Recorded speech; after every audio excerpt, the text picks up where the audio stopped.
Nesta edição, você apreciará a entrevista com o escritor Hernani Terra. Hernani Terra é doutor em língua portuguesa pela PUC São Paulo. Desenvolveu pesquisa em nível de pós-doutorado sob a supervisão da professora doutora Diana Luz Pessoa de Barros, sobre análise do discurso da interdição com fundamento teórico na semiótica de linha francesa. É bacharel em Direito, com especialização em Direito Civil e Processo Civil, pela Faculdade de Direito da Universidade de São Paulo. Tem larga experiência no ensino de língua portuguesa, literatura e produção de textos, lecionando as disciplinas Língua Portuguesa, Literaturas de Língua Portuguesa, Práticas de Leitura e Escrita, Metodologia do Trabalho Científico, atuando no ensino fundamental, médio e superior.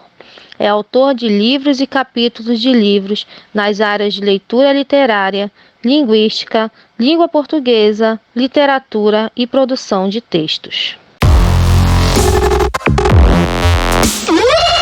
Boa tarde a você que está acompanhando o nosso projeto Bate-Papo com o Escritor. Nossa nova edição, desta feita com o escritor Hernani Terra, escritor, professor, pesquisador. Boa tarde, Hernani Terra, tudo bem?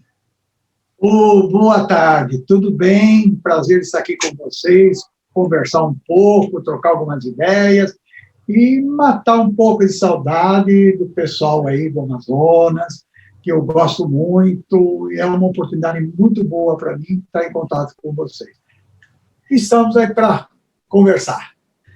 Os teus livros fazem muito sucesso por aqui, não só em Manaus, mas na Amazônia de uma forma geral, viu? É uma presença constante aqui. Que bom. Posso chamar de Hernani, né? Pode, acho que deve. É melhor, eu me sinto mais à vontade, me chama de Hernani. Eu acho assim, quanto mais informal, melhor. Eu vou te chamar de Carlos, tudo bem? Isso. Tá, tudo bem? Ok. Hernani, eu queria que tu fizesse uma breve apresentação da tua trajetória como escritor. Como é que começou a tua trajetória como escritor? Ou como você se percebeu escritor? Você tem noção desse momento? Olha, seguinte, eu comecei dando aula. Eu logo que entrei na faculdade de letras e comecei dando aula, né? Dava aula, e aí eu fui dar aula num curso, e um curso que era um curso pré-vestibular, um cursinho preparatório para exame vestibular, e aí eles precisavam que fizesse o material didático, que fizesse as apostilas.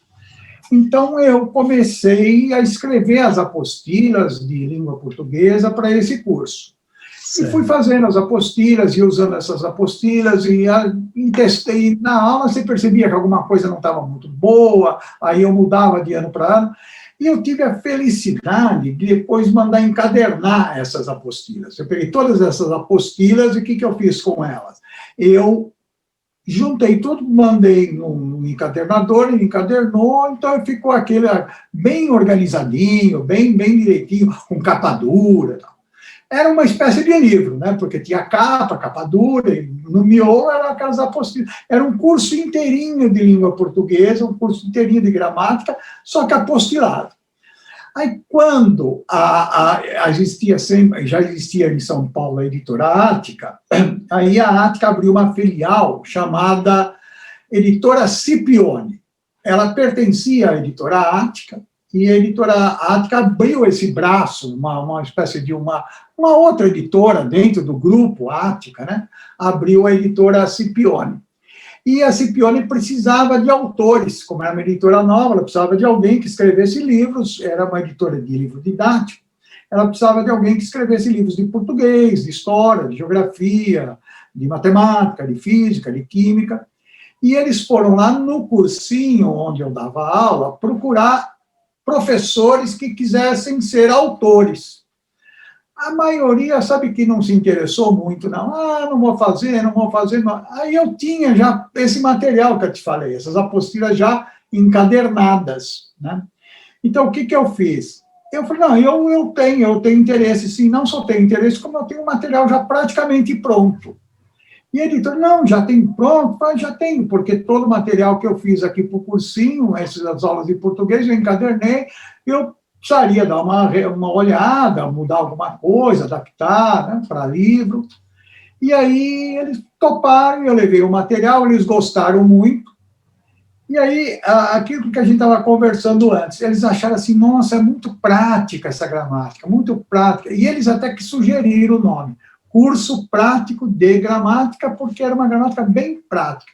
E foi aí que começou. Esse foi o primeiro livro que eu lancei, isso foi em 1900, eu escrevi, apresentei para o editor em 1985, ele foi publicado em 1986, e até hoje, ele está em catálogo, até hoje essa gramática está sendo comercializada, vendida, adotada, usada no Brasil inteiro. Então foi assim que começou a história.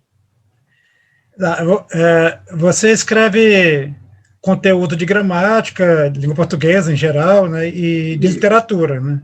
Com qual dessas escritas você se identifica mais? Gramática, literatura, tem uma identificação assim maior ou não? Tem. Olha, tem sim. Eu vou dizer para você mais ou menos como é ter filho, né? Você tem vários filhos, você não vai dizer que gosta mais de um, que gosta mais de outro, mas um te lembra uma coisa, outro te lembra outra. A gramática tem uma parcela muito significativa na minha vida, na minha produção, porque foi o primeiro. Eu comecei como autor de gramática. Então, eu gosto muito de trabalhar com gramática, escrever a parte de gramática, por ter sido a primeira, por ter começado por aí. Então, eu tenho um carinho especial pela gramática. Mas, com o tempo, conforme você mesmo falou, Carlos, eu fui sendo convidado a produzir outros materiais. Então, eu produzi muito material gramática com literatura. Hoje eu tenho material muito ligado à produção de texto e à leitura. Então, eu tenho muito isso.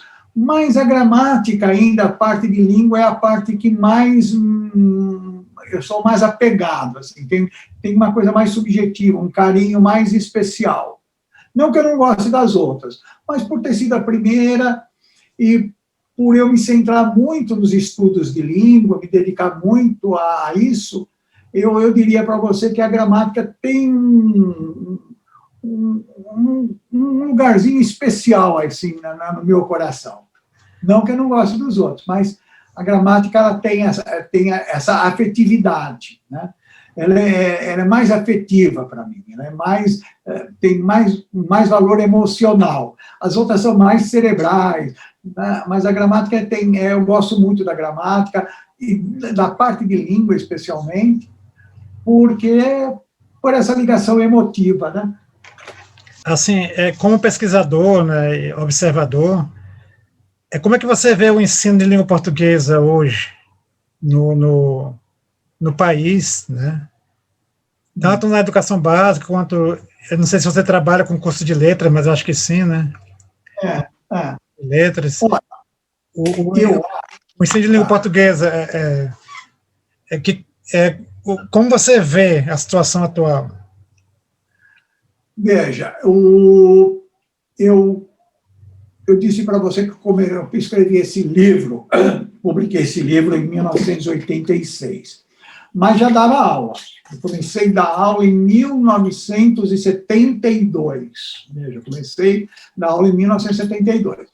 Então, eu passei a ter uma história muito longa, né? Uma história muito Sim, longa. 72 com certeza. até hoje, são mais de 50 anos. Então, eu fui acompanhando tudo. A gente percebe uma mudança muito grande no ensino. O próprio professor hoje é um professor diferente daquele professor na década de 70, de 80. O aluno de hoje é um aluno diferente daquela época. São modificações que eu acho assim fazem parte da própria história. E não dá para você ter posturas do seguinte tipo, saudosista. Muita gente é saudosista. Mas antigamente era melhor, o ensino era melhor. Não sei se era melhor, era outro. É difícil dizer se era melhor. Então, tem gente que diz, é muito apegado, não, o ensino piorou muito daquela época para hoje o aluno é menos interessado. Não sei se o aluno é menos interessado ou se o interesse dele está diversificado para outras coisas.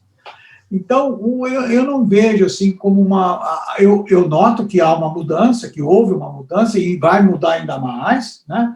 Eu acho que esse ano vai ser um ano muito significativo para a gente avaliar mudanças, porque a gente não teve aula praticamente esse ano, né? Estamos em pandemia desde o começo do ano, desde março, e vamos terminar o ano sem aula presencial, praticamente. Então, o ano que vem a gente vai. E como a gente estava conversando, essas experiências que a gente adquiriu durante a pandemia, muitas delas vão ficar, então nós vamos ter o ano que vem uma situação nova. Então, o que acontece? Tudo vai mudando. E nessa mudança, algumas coisas ficam, algumas coisas melhoram, algumas coisas balançam um pouco, mas depois elas são refeitas. Eu acho assim, eu não gosto de pensar assim, que antes era melhor, hoje é pior, ou hoje é melhor, antigamente que era ruim. Não, eu acho que são mudanças, é a história, e a gente tem que estar acompanhando essas mudanças e não perder esse rumo da história. É claro que o professor hoje não vai dar aula do mesmo jeito que ele dava na década de 70, na década de 80, porque também o aluno não é mais o mesmo. E nem os próprios conteúdos que a gente ensina são os mesmos, né? Se na década de 70, 80, predominava aquela aula de gramática bastante normativa, hoje a gente vê a coisa de outra maneira. Você não pode ficar dando uma aula de gramática normativa só, você vai até ensinar para ele a norma culta, vai dizer que, mas você vai trabalhar com outras questões, você vai falar em variação linguística, você vai mostrar para ele que não tem só uma forma de falar. Então, o ensino mudou, a matéria que você ensina, no caso, a nossa aqui, língua portuguesa, mudou o enfoque do ensino de língua portuguesa. O professor mudou, né? Esse pessoal que sai da universidade hoje sai com uma cabeça diferente daquele professor que saía da faculdade na década de 70, 80. E o aluno de hoje é um aluno completamente diferente daquele menino da década de 70, 80. Então, eu não gosto de fazer essa coisa assim, não, hoje melhoramos muito, avançamos muito, antigamente era muito ruim. Não, é um percurso da história. A história caminha para frente. Mas eu noto que é uma grande evolução, sim. Eu acho, assim, que se você for ver, fazendo uma ponderação, há mais ganhos do que perdas. A gente ganhou muito mais do que perdeu. A gente aprendeu muito mais do que deixou de aprender. Então, eu acho que hoje diríamos que nós temos um ensino mais democrático, um ensino em que o professor dialoga mais, o ensino de língua não é aquela coisa de só impor uma norma. Hoje você tem espaço para discutir, desde linguagem correta e incorreta, mas se trabalhar outras linguagens, trabalhar outros textos que trabalham não só com a expressão verbal, mas textos que trabalham, por exemplo, com linguagem visual. Antes você trabalhava praticamente só o texto literário, hoje você trabalha diversos gêneros, você trabalha o texto publicitário, você trabalha a história em quadrinho, você trabalha o texto jornalístico, enfim, então eu acho que a gente avançou muito, e a tendência é avançar, É isso. Perfeito. Me diz uma coisa, como é que você vê a politização da língua que vem acontecendo atualmente? As pessoas estão politizando tudo, né? E politizam a língua, né? Politizam, inclusive, as regras gramaticais. Sim, eu acho que sim. Você matou a charada, se politizou tudo, né? A gente está vivendo uma época de politização extrema e ideologização extrema, né? Então, e as redes sociais, está aí esse documentário da Netflix mostrando isso, né? Que isso exacerbou. Então, hoje você tem tribos aí brigando, e com as redes sociais, essa polarização, ela ganhou uma dimensão enorme. Então, redes sociais hoje é uma arena, virou uma arena de lutas entre ideologias diferentes, entre posturas diferentes, e isso, evidentemente, afeta o ensino, afeta a arte, né? Veja, essa discussão, ela chega no ponto da arte, a condenar certas manifestações artísticas como, essas são impróprias, isso aqui é pornografia, isso aqui não presta, isso aqui atenta contra a moral, isso atenta contra os bons costumes. Então, ela se estendeu à arte e ela se estendeu também à língua. Não poderia ser diferente, porque a língua, a gente se manifesta pela língua. Então, essa politização, ela está aí na língua, mas o que eu tenho notado é que, muitas vezes, essa politização, ela não tem um embasamento científico. Se politiza por politizar para externar uma posição ideológica, sim, sem que, às vezes, os argumentos tenham um fundamento científico, que tenham um fundamento linguístico. Eu vou te dar um exemplo. Recentemente, não faz muito tempo, houve uma politização com uma ex-presidenta, ou presidente, né, justamente por ela adotar a forma feminina do substantivo. Esse é um caso sintomático, né? Esse é um caso sintomático dessa questão. Ela era a primeira mulher a ocupar a presidência da República e ela, houve por bem, disse assim, olha, eu vou assinar aqui como presidenta, usando a desinência A de feminino. E foi uma coisa, virou um cavalo de batalha, né? Não virou um cavalo de batalha linguístico, veja bem, não virou um cavalo, virou um cavalo de batalha ideológico. As pessoas que eram anti essa presidenta ou presidente, não vamos aqui entrar no mérito da questão, as pessoas que fazem oposição a ela, ou ao partido que ela representava, ao governo que ela exercia, começaram a ridicularizar a presidenta, a gerenta, começaram a fazer um deboche, sem embasamento científico ou linguístico algum, né? Sem embasamento nenhum. Por outro lado, outras pessoas defendiam, mas defendiam também sem nenhum embasamento, defendiam porque virou um Fla-Flu, virou um Palmeiras e Corinthians. Então, a língua passou a ser uma arena em que as pessoas digladiavam ali posições muito mais ideológicas, políticas, do que propriamente uma questão linguística, né?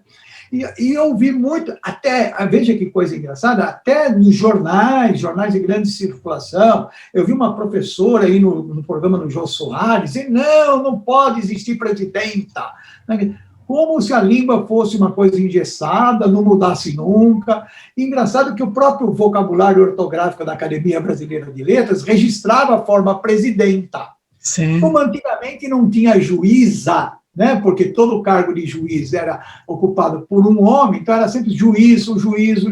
Quando entrou juíza, uma mulher que passou a ocupar o cargo de juiz, ela falou, a juíza. No começo o pessoal estranhou muito, mas hoje, não sei em Manaus, não sei no Amazonas, hoje em São Paulo você tem muito mais juízas mulher do que juízes homem. Isso na primeira instância. Claro que no tribunal, nos desembargadores, a maioria ainda é homem. Mas na primeira instância ali, a maioria hoje são do sexo feminino, são juízas. Hoje é normalizado. Então, quando você fala que é uma juíza, ninguém estranha mais.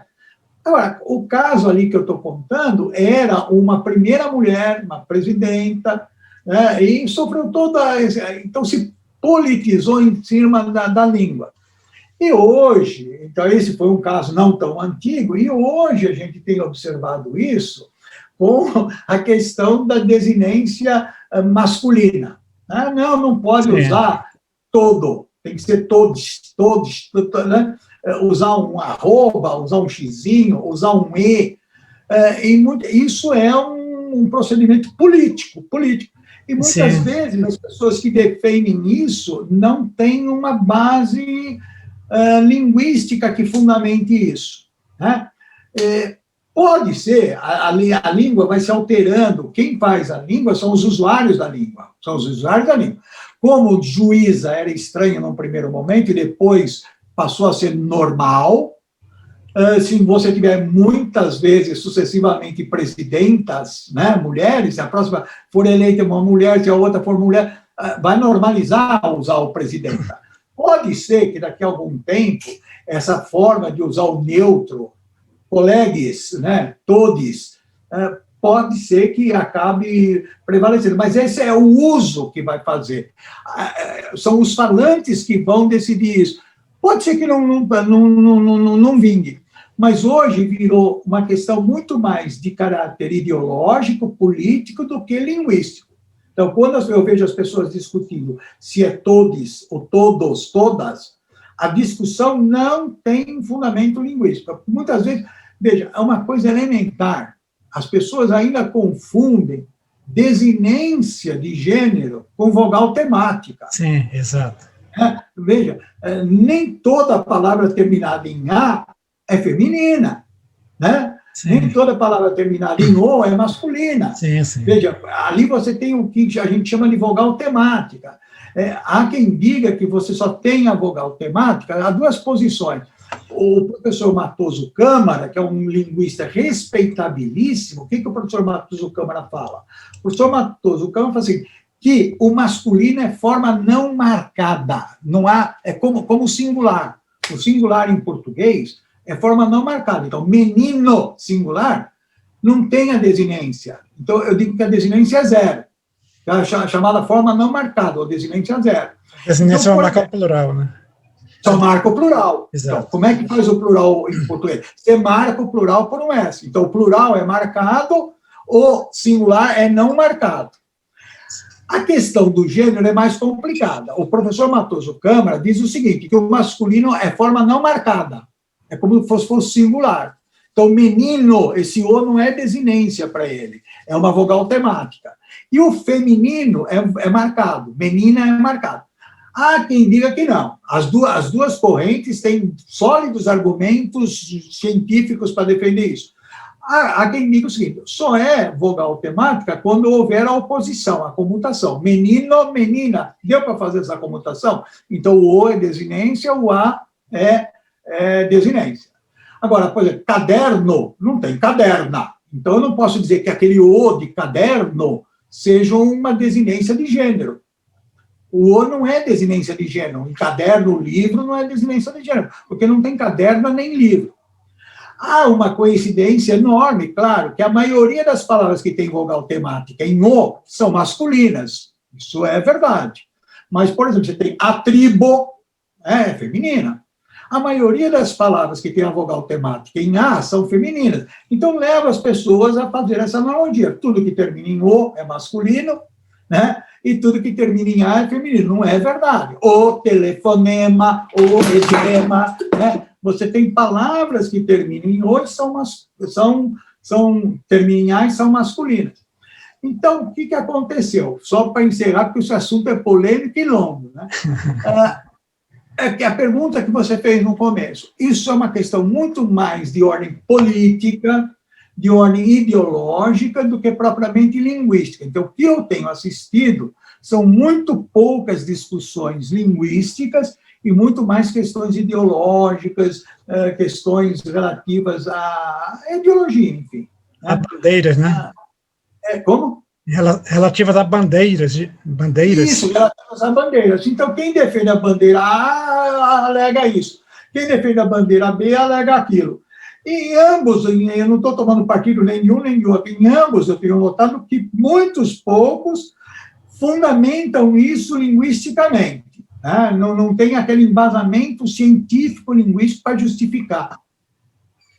Você tem toda a razão, Carlos. A questão hoje é ideológica, política, de bandeira, e não propriamente questões de linguagem.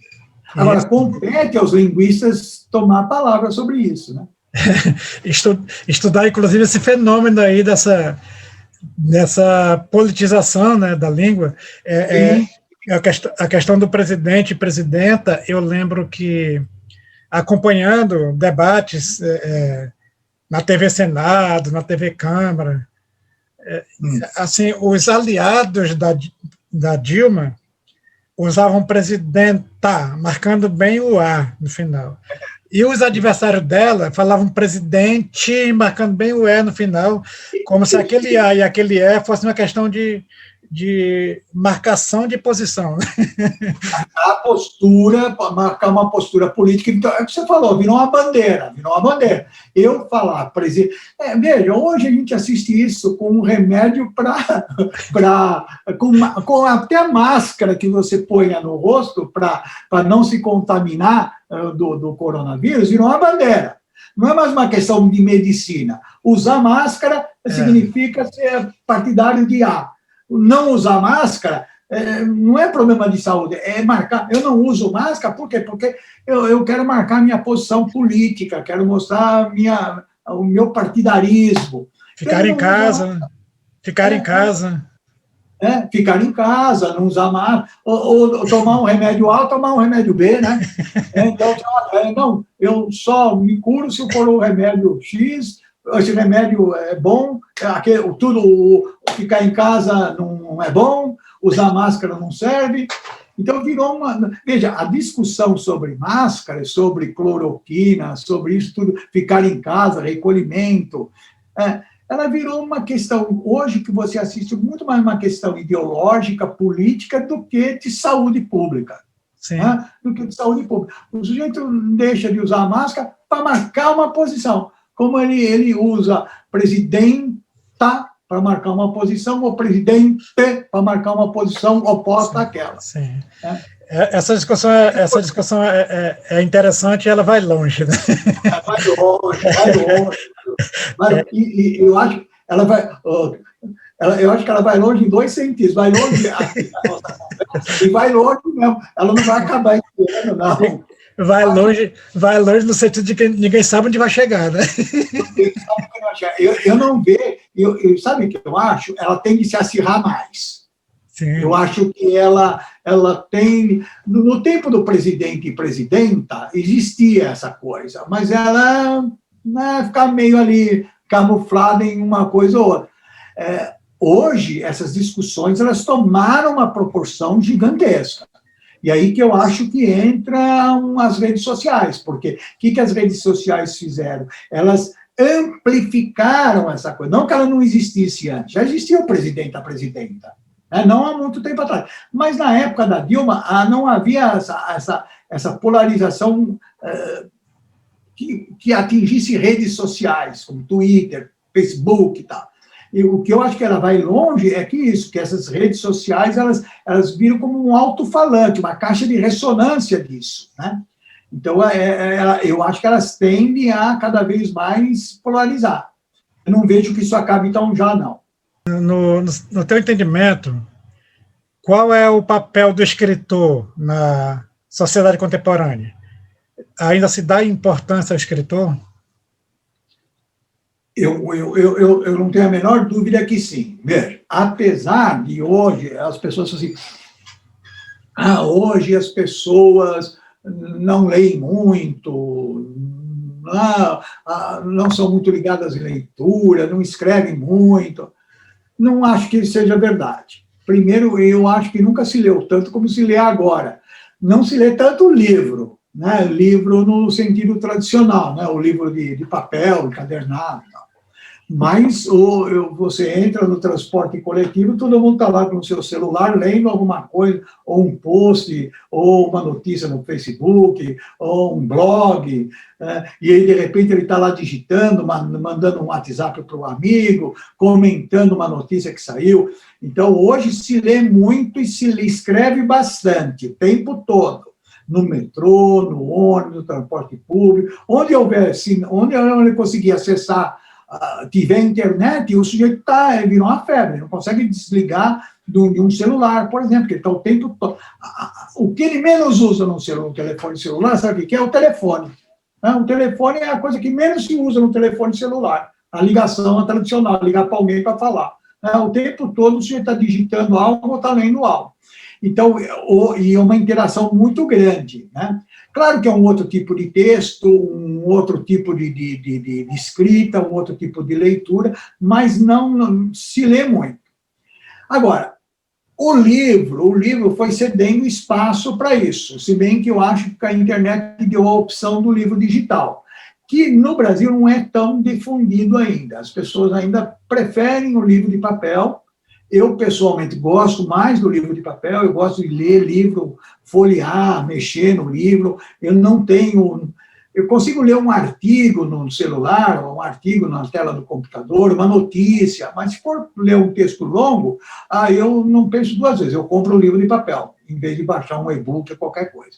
Mas isso é uma coisa pessoal, eu não sei, as próximas gerações que já nasceram nessa era digital, talvez vão se adaptar com muita facilidade a ler na tela do computador. Eu sou uma pessoa mais velha, que veio do livro de papel, não me adaptei com muita facilidade, não. Não consigo ler texto longo no celular, nem no notebook, nem no tablet, nada. Eu prefiro o livro de papel.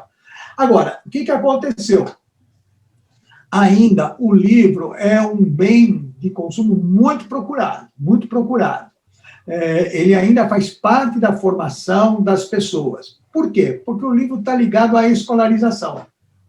A escolarização, porque desde que você entra na escola, você entra no mundo dos livros. Né?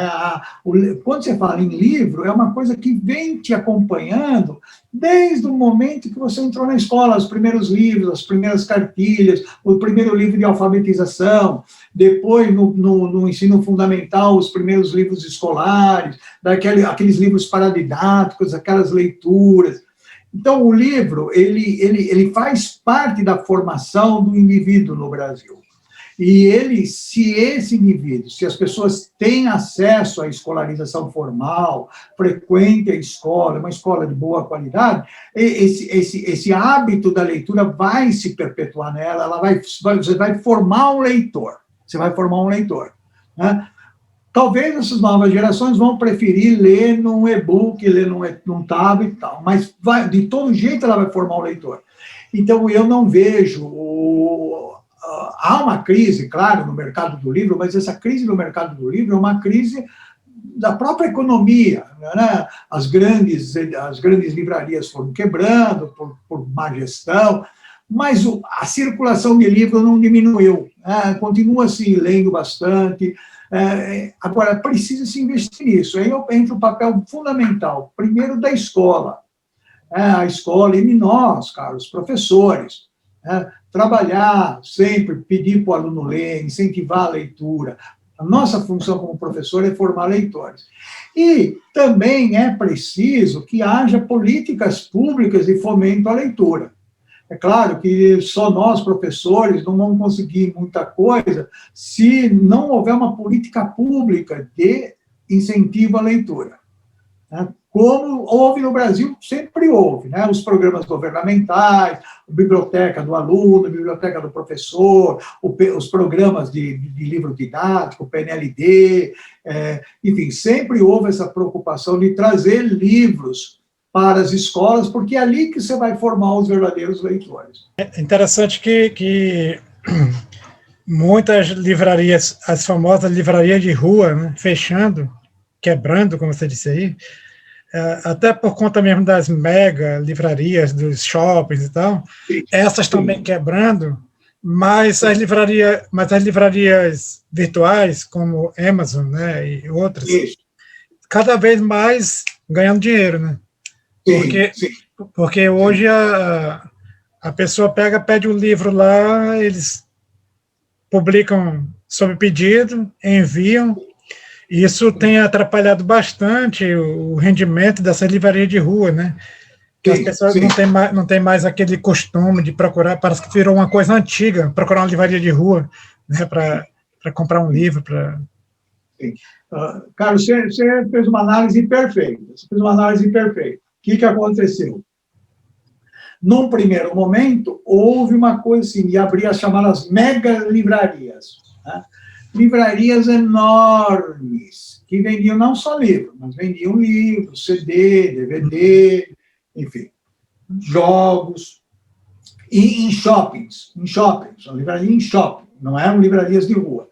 Essas megas livrarias, né, que se instalaram preferencialmente em shopping, porque o shopping virou uma praia de consumo, Agora, as pessoas iam na livraria, no shopping, e passavam na livraria, mas poucas pessoas compravam livro. As pessoas vão no shopping ou para a praça da alimentação, cinema ou para ver loja, né? Não iam muito para comprar livro, não. Então, essas grandes livrarias que abriram em shopping, chegaram... E shopping é caro, não é barato o aluguel, o condomínio no shopping. Num determinado momento, o que aconteceu? Elas começaram a entrar em dificuldade financeira. As duas grandes redes de livrarias que a gente tinha de shopping, que era aqui em São Paulo a Livraria Cultura, mas tinha a filial no Rio, que é a filial em Recife, e a Saraiva, que estava espalhada pelo Brasil inteiro, né, começou a privilegiar o shopping, e as livrarias de rua foram sumindo, e de repente esse modelo se mostrou inviável. Esse modelo se mostrou inviável porque também foi, como você assinalou muito propriamente, foi um momento em que chegou ao Brasil a Amazon. O que a Amazon fez? Uma livraria, não é uma livraria, é um portal imenso, oferecendo livros de tudo quanto é gênero, tipo, autor e tudo que você possa imaginar, com um preço muito mais barato que as livrarias físicas, principalmente aquelas que estavam em shopping, porque elas têm um custo muito alto, né? Aluguel, funcionário, e a Amazon é uma livraria virtual, né? Está centralizada em algum lugar, deve ter um depósito, então o custo dela é menor, ela é uma multinacional poderosíssima, conseguiu, e até hoje vende muito mais barato do que as livrarias físicas.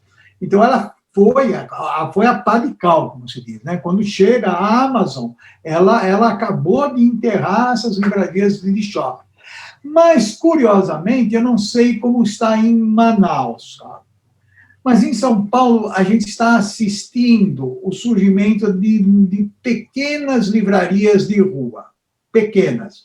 Nada de empreendimento muito grande, são portinhas pequenas, com um estoque pequeno, mas um lugar assim para você entrar, tomar um café, folhear um livro, não. Elas estão voltando, Isso eu acho muito bom, a gente voltar a ter as livrarias de rua e não mega shopping, né? Porque livro é uma mercadoria diferente de mercadoria de shopping, né? Um livro é uma mercadoria que o consumidor vai sentar, folhear, verificar, ler, às vezes encomendar.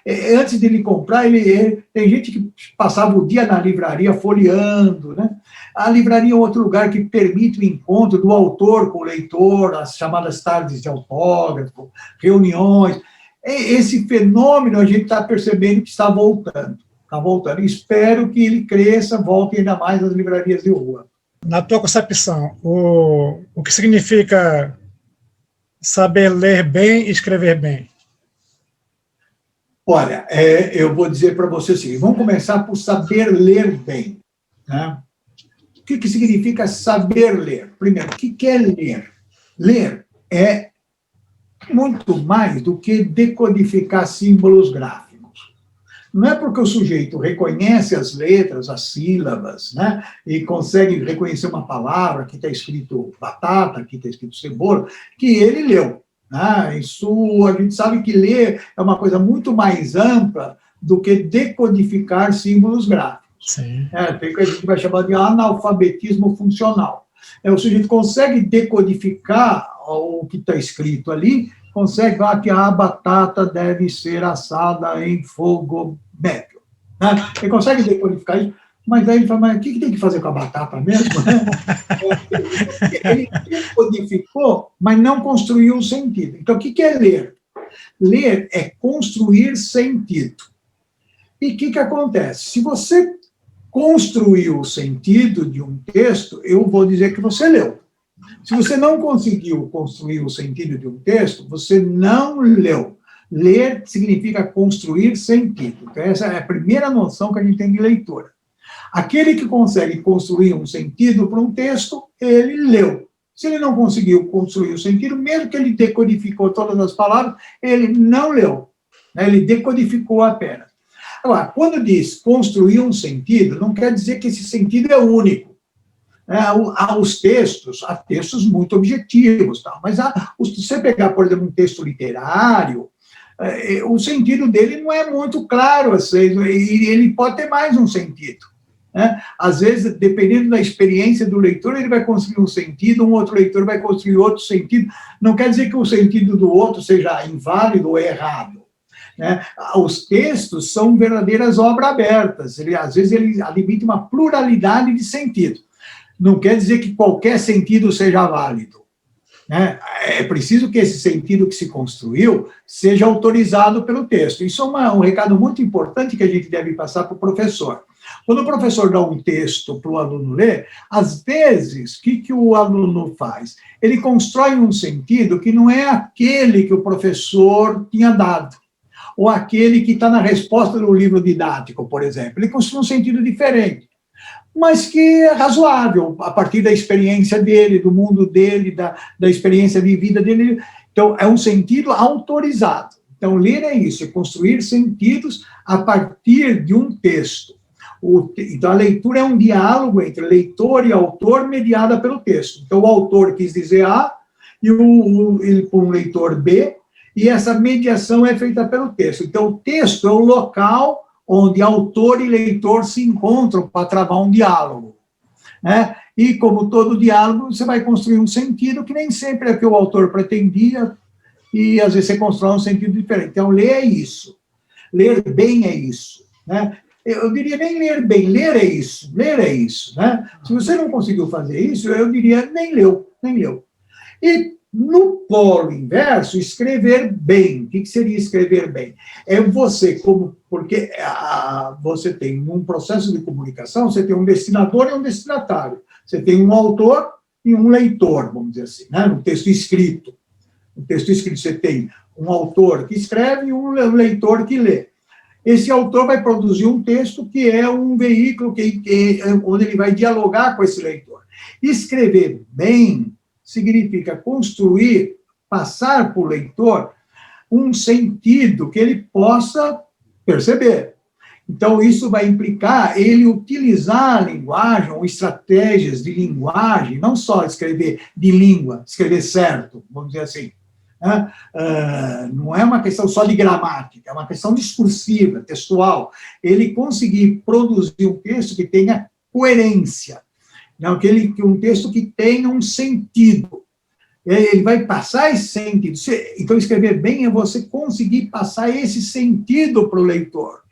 Né? No diálogo, isso, quando a gente fala isso, quando você fala com alguém, você vai produzir um texto, no caso, um texto falado, mas o que é um bom texto falado? Aquele que você apresenta para o leitor, o ouvinte, no caso, para ele construir um sentido. Então, ele tem que ter uma coerência. Então, escrever bem é escrever com coerência. O que é coerência?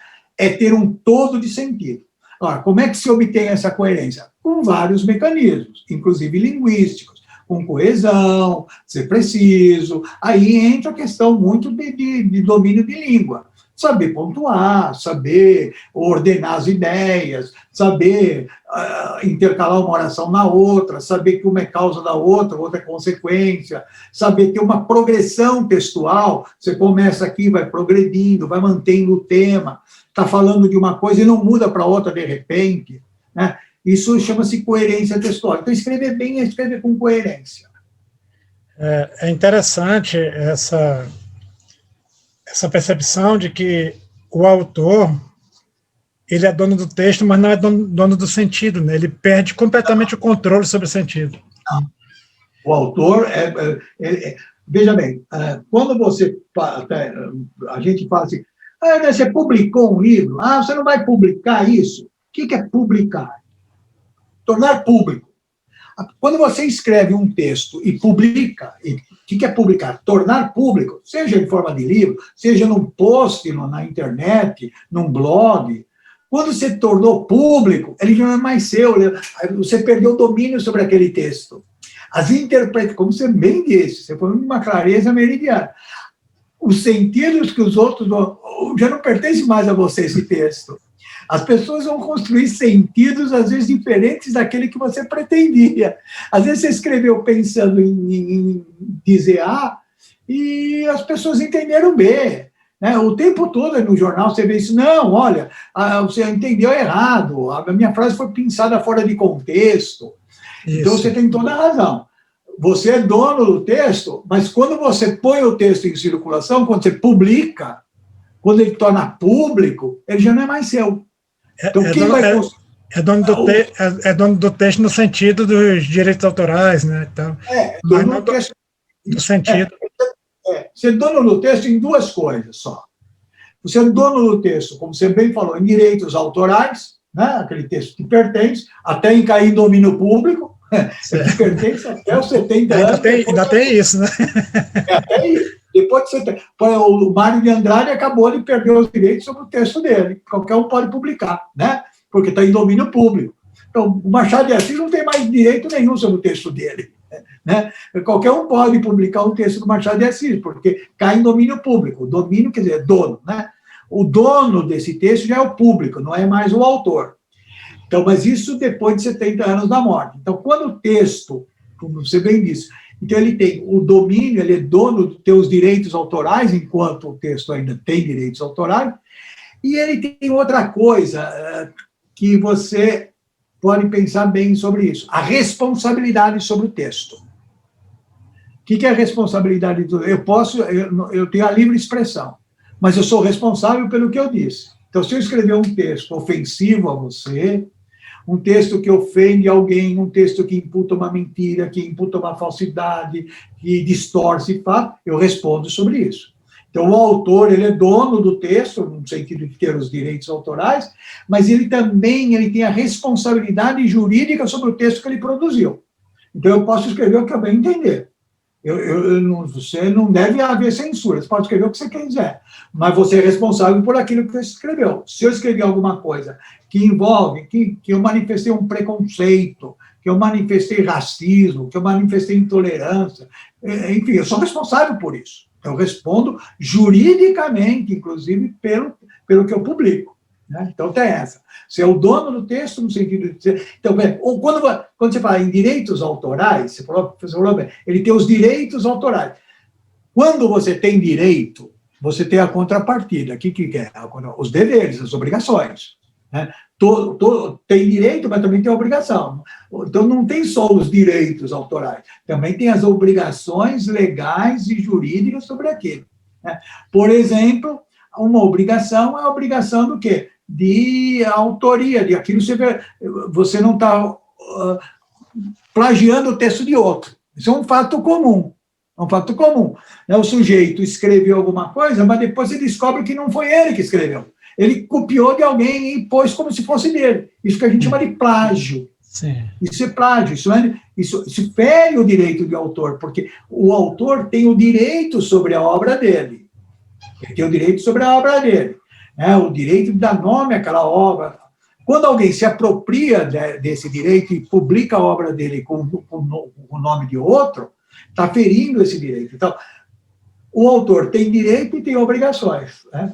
Então, são coisas somadas. Agora, esse fato de o leitor atribuir sentido ao texto,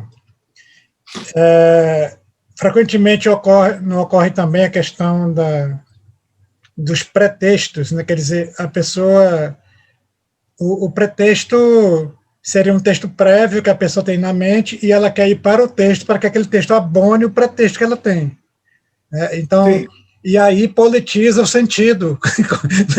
Politiza o sentido. Eu já vi o Chico Buarque, por exemplo, tendo que se explicar um monte de vezes por conta da letra Mulher de Atenas, porque o movimento feminista pega isso aí, é machismo e tal.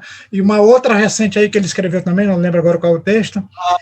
Eu lembro, mais recente.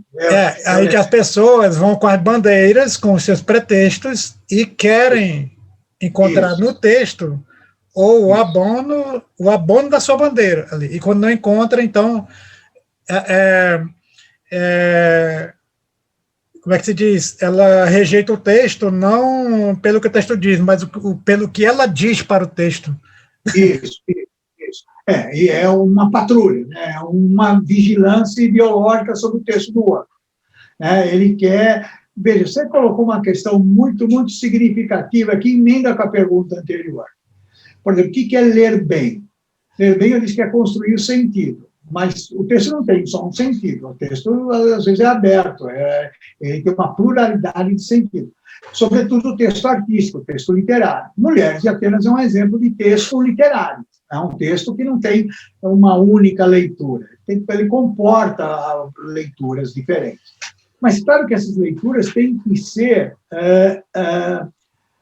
autorizadas pelo texto. Eu não posso... Ele tem várias leituras, mas não qualquer leitura. Não é qualquer coisa que eu vou dizer que vale. Né? Tem leituras que são autorizadas, tem leituras que não são autorizadas. Sim. No Mulheres de Atenas, o que nós assistimos foi uma coisa incrível.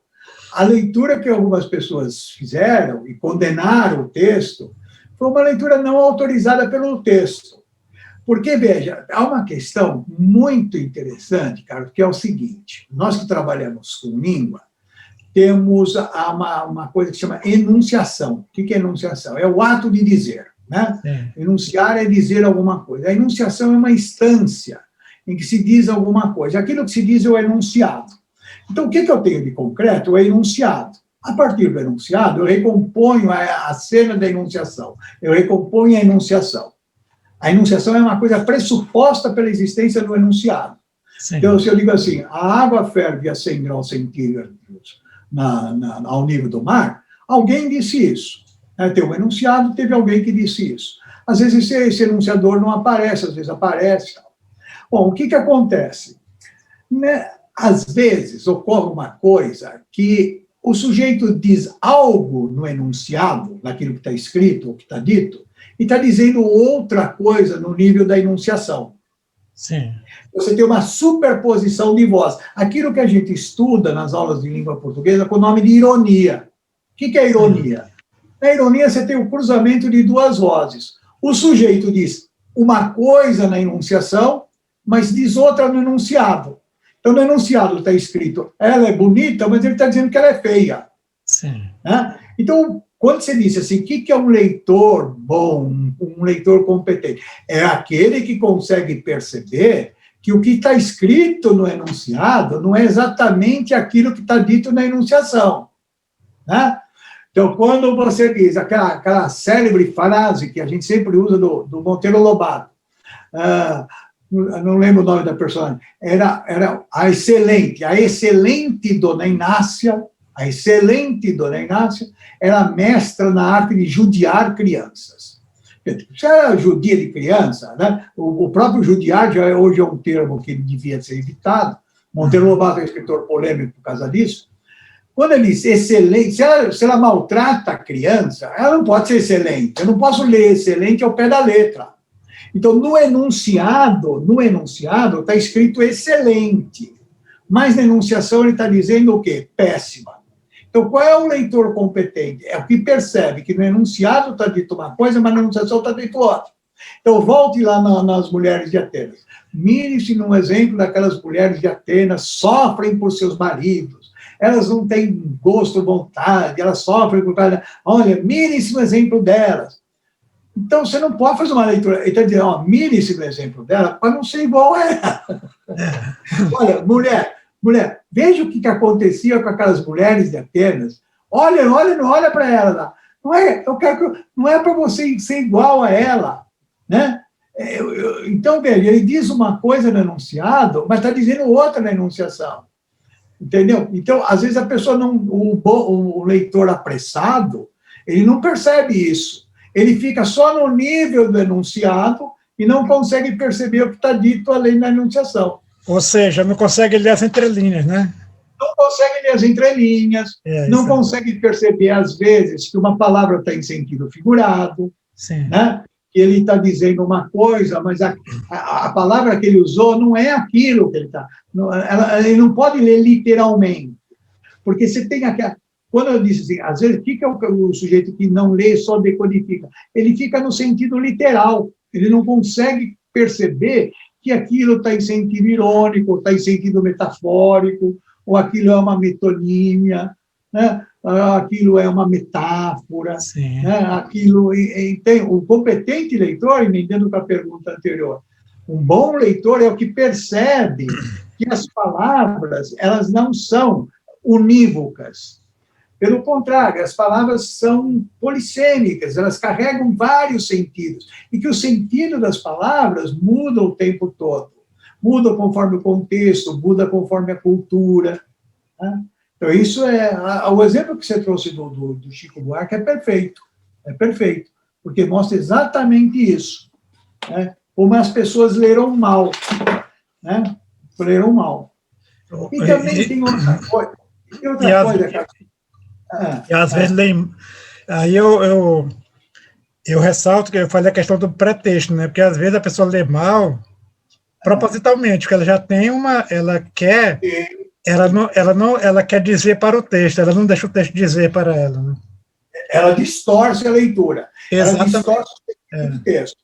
Ela põe um sentido no texto que não estava na mente do autor. Ela distorce o sentido do texto. Aí vem uma coisa muito importante, Carlos, que é a seguinte: o texto é um objeto histórico. Então, ele está sujeito à história. Então, quando você pega um texto, você vai, bom, em que momento histórico ele foi produzido isso? Né? Qual era a concepção que se tinha? E claro, que mudando o momento histórico, o texto, às vezes, aquilo que ele estava dizendo, naquela época, podia até ser, mas hoje não. Mas você tem toda a razão. Há pessoas que já vão armadas para o texto e já com a ideia pré-deliberada de distorcer o sentido do texto. Apontar coisas no texto que o autor de jeito nenhum quis dizer. Sobretudo quando você conhece o autor, por exemplo. Quando você conhece um autor como Chico Buarque, você dificilmente vai dizer, não, mas ele é machista, né? Ele é misógino. Quem conhece a história do Chico Buarque, conhece um pouco, sabe que ele não gravaria uma coisa desse tipo. Né? Então, o texto tem uma historicidade. Existe algum livro que você gostaria de ter escrito? Olha assim, esse livro aí, cara, eu gostaria de ter escrito esse livro. Gente do céu, são vários. Bom, é difícil te dizer. Por exemplo, eu não diria que tem um livro que eu gostaria de ter escrito. Porque quando eu leio aquele livro, eu digo assim, eu nunca conseguiria escrever isso, porque o sujeito é um gênio. Eu diria assim, há livros que eu admiro e tenho assim uma admiração profunda pelo seu autor, como é que ele conseguiu escrever aquilo, a genialidade dele. Mas eu tenho o meu... vamos dizer assim, eu sei onde o sapato aperta. Eu nunca ia conseguir. Quer dizer, como se diz na gíria, né? Muita areia para o meu caminhãozinho. Eu não tenho nem capacidade para escrever o prefácio desse livro, né? Mas há livros que eu admiro e volto a ler sempre, porque acho assim, de uma genialidade fantástica. Para mim, um livro que eu mais admiro é o Don Quixote de la Mancha, do Cervantes. Gente, aquilo eu acho a coisa mais fantástica que alguém possa ter escrito. Né? O sujeito que escreveu, o Cervantes é um gênio. Naquele livro ele passou... Gente, é um livro que tem mais de 400 anos e até hoje a gente lê se deleita, ri, se emociona, se entristece, sabe, até hoje. Veja, ele só tem um livro que vende mais que ele, só a Bíblia. E é um livro assim, que tem mais de 400 anos, e nós lemos no Brasil, na Espanha, no Japão, na China, na Dinamarca, na Noruega, na Inglaterra. Quer dizer, é um livro que tem... Quer dizer, o Borges, o escritor Jorge Luiz Borges, tem uma frase que diz o seguinte: se poderiam perder todas as edições do Dom Quixote em livro de papel, em tablet, tá? Podia queimar tudo, destruir tudo. Mas a figura do Dom Quixote não morre. Ela imortalizou. Tem gente, quantas pessoas nunca leram o Dom Quixote, mas sabem o Dom Quixote? Veja, o Dom Quixote veja a dimensão que essa obra atingiu, né, no universo, né, da cultura, no mundo todo, que mesmo quem nunca leu, nunca abriu o Dom Quixote para ler, nem adaptação infantil, sabe que ele combateu com moinhos de vento, que ele tinha tudo aquilo, ele tinha um escudeiro chamado Sancho Panza, tem a imagem, quer dizer, se você queimar, imagina aquele filme baseado na obra aquele filme que queima os livros, né? O Fahrenheit, se queimasse todos os livros, o que ia acontecer? O Don Quixote continuaria existindo, porque ele está na mente das pessoas. Ele deixou de ser um livro físico. Né? Ele tem um status cultural enorme que extrapola a própria materialidade física do livro de papel, ou hoje num notebook, num e-book. Então, é um livro que eu admiro. E, curiosamente, no Dom Quixote, ele fala sobre o ato de escrever livro.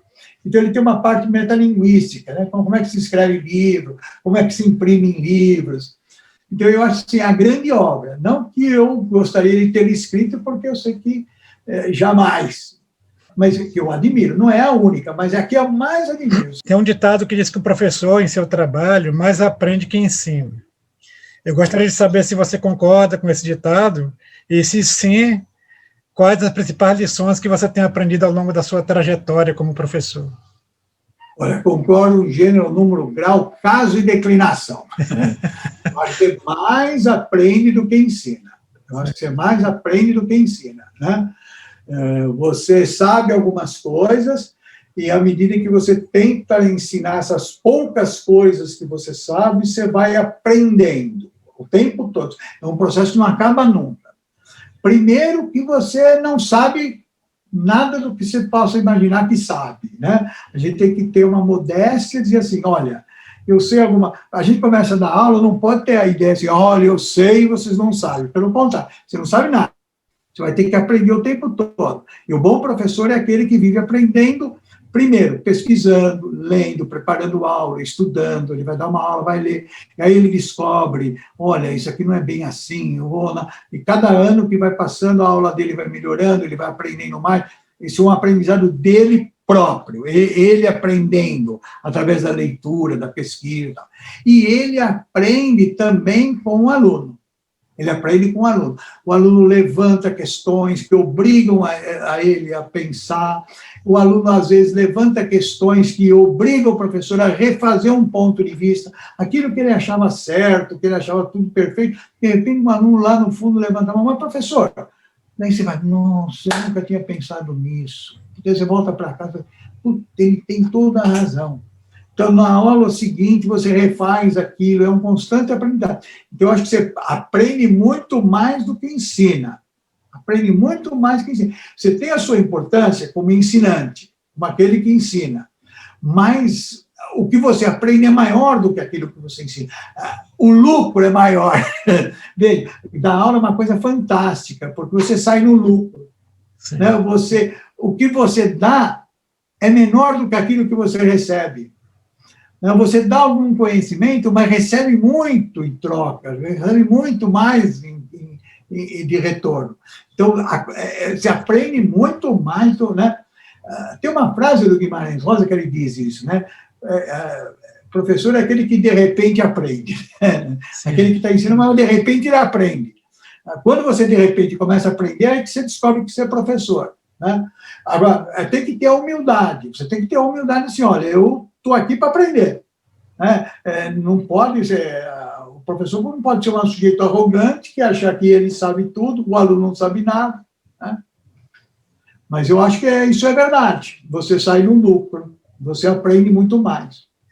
Eu aprendo o tempo todo. Toda vez que eu estou dando aula, estou aprendendo. Ou porque eu tenho que preparar para dar aquela aula, ou porque alguém levanta. Eu me lembro uma vez, acho que era um aluno de sexta série, sexto ano, ensino fundamental. Fiquei impressionado com o aluno. Eu aparecia num texto a palavra retaliar. Retaliar. Né? E, de repente, o aluno pegou e falou assim, professor, essa palavra tem a ver com talião? Puxa, não é... Eu nunca tinha parado para pensar que a gente fala, eu vou retaliar, o sujeito retaliou. Tá?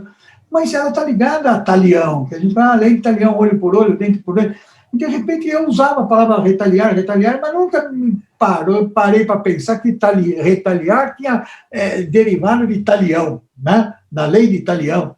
Então, um aluno, menino de sexto ano, do ensino fundamental, me levanta e me faz uma pergunta que me obriga a pensar na etimologia da palavra e dizer, ele tem toda a razão. Eu de pronto falei, deve ter sim, retaliar, dar um troco, vingar, né? Deve ter sim. Mas em casa eu vou conferir, vou pegar um dicionário e vou ver se isso é verdade, se tem a raiz etimológica, é a mesma. E chego lá, é verdade. Quer dizer, aprendi com um menino de sexto ano. Para concluirmos, mas ainda ficando nesse mundo, nesse universo da aprendizagem, você acha que a pandemia está nos ensinando, ou vai nos ensinar alguma coisa? Eu acho que sim. Ela está nos ensinando e nós estamos aprendendo uma porção de coisas, né? Não tenho a menor dúvida. Ela está nos ensinando a vivenciar uma situação que não tínhamos vivenciado até ainda. Essa coisa de isolamento, como é que é suportar o isolamento, como é que é conviver com os outros no isolamento. Ela nos ensinou sobretudo, a pensar no papel da ciência, buscar a informação correta. Ela nos ensinou assim, olha, precisa tomar cuidado com o que se diz por aí, com as fake news, com as mentiras, com os discursos que circulam, que não tem fundamento nenhum. Ela nos ensinou outra coisa, a ter solidariedade e respeito ao outro. Quer dizer, se é uma situação em que você pode contaminar alguém ou ser contaminado por alguém, ela vai te ensinar assim, olha, você tem que respeitar o outro, manter distância do outro, usar a máscara, não contaminar o outro, evitar o contato. Te ensinou isso. Ela te ensinou, e na nossa área, a buscar outras formas de se relacionar que não sejam a pessoal, a face, né? Então, a gente conversava aqui antes de começar o nosso bate-papo, como com a pandemia nós aprendemos a trabalhar com os encontros à distância, os encontros online, as aulas via Google Meet, os encontros via Zoom, né? A gente aprendeu a usar as redes sociais, aprendeu a usar a internet com uma finalidade que a gente não usava antes. Então, o que a gente vê? Hoje a gente tem tanta live, que às vezes a pessoa te convida para uma live e diz assim, olha, se você não estiver numa live, você assiste a minha live porque eu vou estar numa outra live.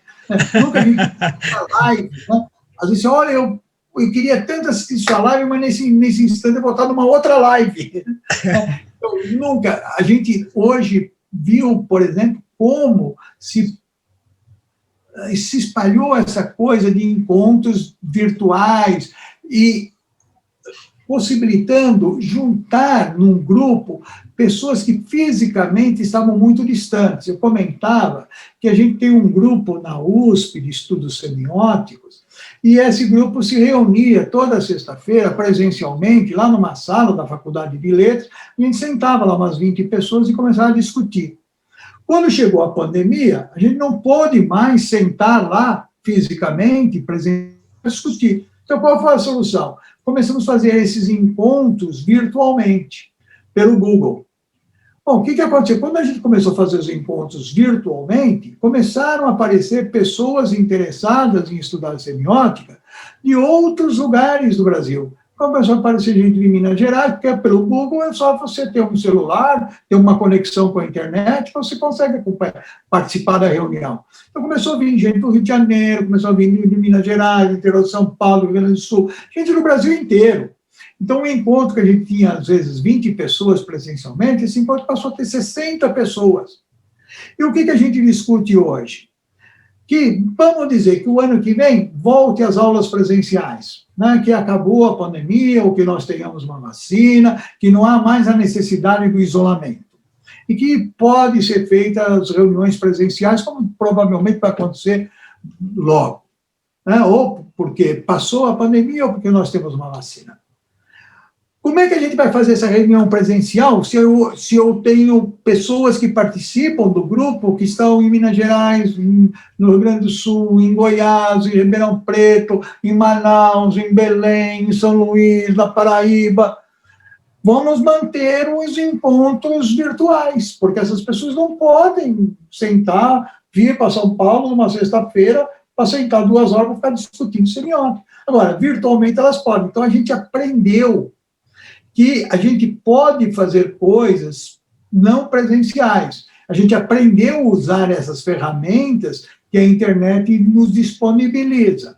Isso foi um grande aprendizado e eu acho que isso veio para ficar. Isso veio para ficar. Não tem jeito de a gente voltar a ter um grupo de estudos só presencial. Pode até ser que a gente faça a modalidade presencial e online ao mesmo tempo. Mas só presencial não vai ter mais. Né? Só presencial não, porque se eu fizer só presencial, eu vou excluir mais de 40 pessoas que estão fora de São Paulo e que querem participar, querem continuar estudando com a gente. Então, eu acho que assim, a pandemia nos ensinou não, está nos ensinando a isso. E, se por um lado ela tem acelerado, às vezes, e as redes sociais favoreceram isso, a ideologização, o radicalismo de um lado ou de outro, por outro lado, ela tem um lado que ela vai nos ensinar o seguinte, a ser tolerante com o outro, né? A procurar, e esse vai ser o aprendizado mais difícil, esse que eu estou achando mais difícil. As pessoas não estão muito com vontade de tolerar o outro, não. Eu acho que a radicalização, ela veio para ficar e tende a piorar. Mas seria um maior aprendizado de todos, é que se nessa pandemia a gente aprendesse mais, né, a respeitar o próximo e cultivar valores como a solidariedade, né, como a empatia, a compaixão, o respeito ao outro, né, soubesse trabalhar a divergência de ideias, discutir as coisas civilizadamente, sem agressão, sem violência. Eu acho que esse seria o grande lucro que a pandemia nos traria em termos de aprendizado. Não sei se a gente vai conseguir, né? Não sei se a gente vai conseguir, mas a gente aprendeu muita coisa com ela e ainda vai aprender muitas. Muito obrigado, nós chegamos ao final. A conversa foi muito boa, né?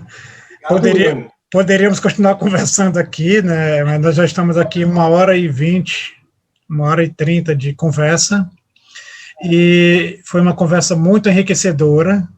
Tenho certeza que as pessoas que vão acessar vão gostar muito do material, dos conteúdos, e nós queremos agradecer, Hernani Terra, pela sua generosidade em participar conosco, em contribuir para o nosso projeto.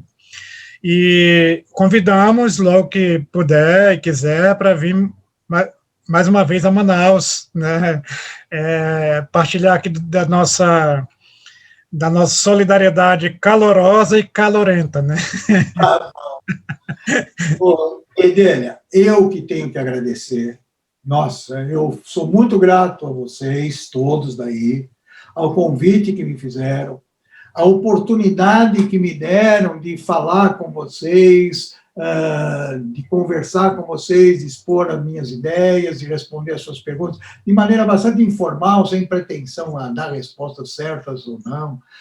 Eu estou expondo aqui o que eu penso, evidentemente, num espaço democrático, vocês podem discordar, a gente sempre está aí para trocar ideias, eu acho que isso que enriquece. Então, esse convite foi, para mim, uma honra, foi uma satisfação muito grande.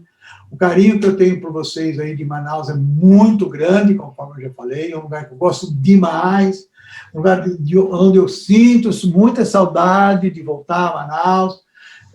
Então, eu, mais uma vez, agradeço a vocês e me coloco à disposição. Sempre que precisarem, entre em contato comigo, eu estou aberto para conversar, para a gente trocar ideias. e esperando que essa pandemia passe logo, para que a gente possa, numa próxima oportunidade, fazer um encontro presencial, né? Sim, sim. Sentarmos pessoalmente, conversarmos, trocarmos ideias, sim, um olhando para o outro, né? Eu já estou com saudade disso, eu estou com saudade desses encontros presenciais. Com certeza nós faremos isso futuramente. Nós temos um grupo de pesquisa que estuda o discurso metafórico, né? Estuda também as interfaces da linguística e da literatura, os diálogos, né? Oi, que maravilha, maravilha. Da literatura. Então, esse é o nosso grupo de pesquisa e trabalhamos os diálogos com literatura e linguística, uma com a outra, e também com o cinema, com o teatro, com a música, os mais variados diálogos da linguística e da literatura. E temos um foco também na metáfora, né, que trabalhamos bastante com a metáfora, o discurso metafórico. Então, futuramente, quem sabe, a gente faça aí Nós temos um congresso anual aqui em Manaus. Nosso grupo, é anual. Este ano nós fizemos virtualmente, né? Mas sonhamos que em 2021 consigamos fazer presencialmente, geralmente ocorre no final de junho, né? No mês de junho. Acho que será possível. Pois é, vamos convidá-lo aí para abordar algum tema aí, qualquer um que queira, nesse diálogo da literatura, da linguística, né, sobre metáfora, sobre discurso, qualquer coisa aí, né, sobre as questões atuais que envolvem a língua portuguesa. Então, vamos ter momentos para isso. A S-Line é o nosso ponto de contato aí, ela é a nossa mensageira, né, que faz os contatos. Muito obrigado mais uma vez, um grande abraço. Muito obrigado, e um abraço a todos vocês aí, e até uma próxima. Até uma próxima. Brevemente, vamos fazer a edição aqui e já mandamos para você, e também postamos no YouTube, que aí você pode pegar o link e repartir divulgar aí com os amigos, com os alunos, ok? Ok. Um grande abraço. Tchau. Até. Tchau. Tchau.